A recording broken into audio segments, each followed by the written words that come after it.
Hi there, my name is Aldi and welcome to the Enterprise Risk Management Academy.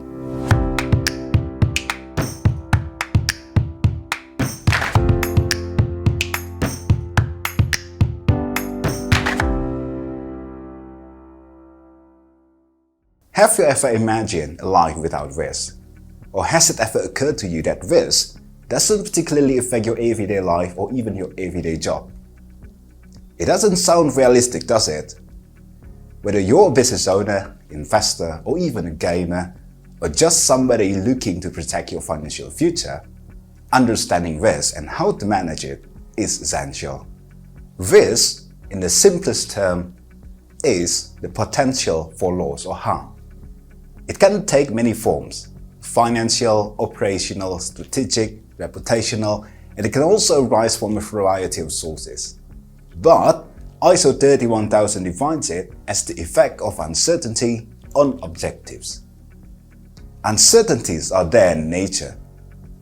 It's just a natural thing to be around, because we humans obviously have limitations and also time is relative, right?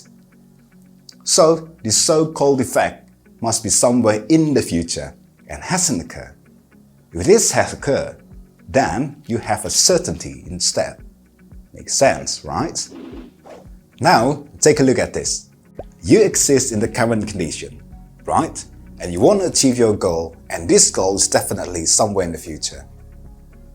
You would see there's a gap of time right there between the current condition and the goal that you want to achieve.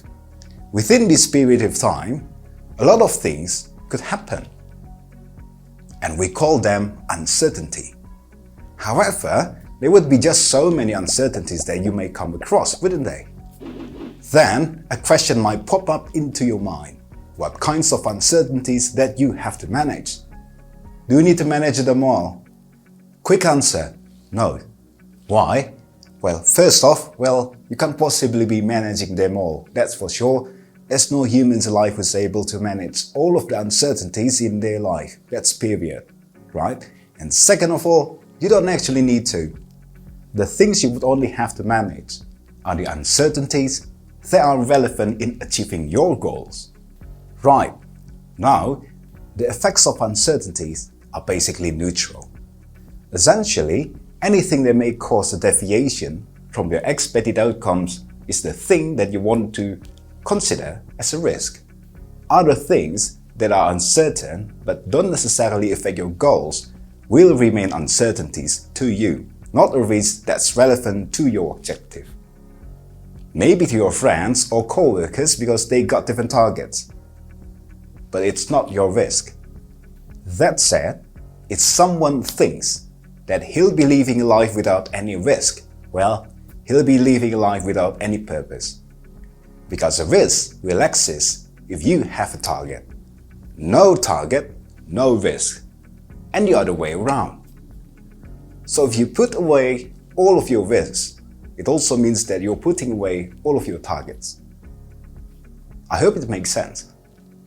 No risk means no target. How about an example? Say that you want to go to market, buy food, and you want to get there all clean in a fine manner, of course. But as you walk outside, you are exposed to the risk of getting wet from the rain. If you don't want to be exposed to the risk of getting caught in rain, you would just stay at home. And that objective to get to the market will no longer be relevant anymore to you. That's why risk is not something that should be eliminated, but is something that you have to deal with and manage effectively. That's essentially the whole point of doing risk management. You could simply bring an umbrella, for example, and go to the market. And as a result, even if it's starting to rain, you can use your umbrella, right? So you won't be wet. And you can still get going to achieve your objective. To get to the market all clean in a fine manner. With something as simple as that, you've managed one of the risks to your objective. Alright, so that's a quick overview of what risk and risk management are all about. And also, that's the main philosophy that be the basis for all risk management implementation in everyday life or even in the organizational context. By managing risk, it doesn't guarantee you to succeed, but you'll maximize your chances for success. Once again, no risk means no target. So you've got risk management, not risk elimination, right? Okay, thanks for watching, and we hope you found this video helpful, and don't forget to like, comment, subscribe for more educational content like this. See you guys.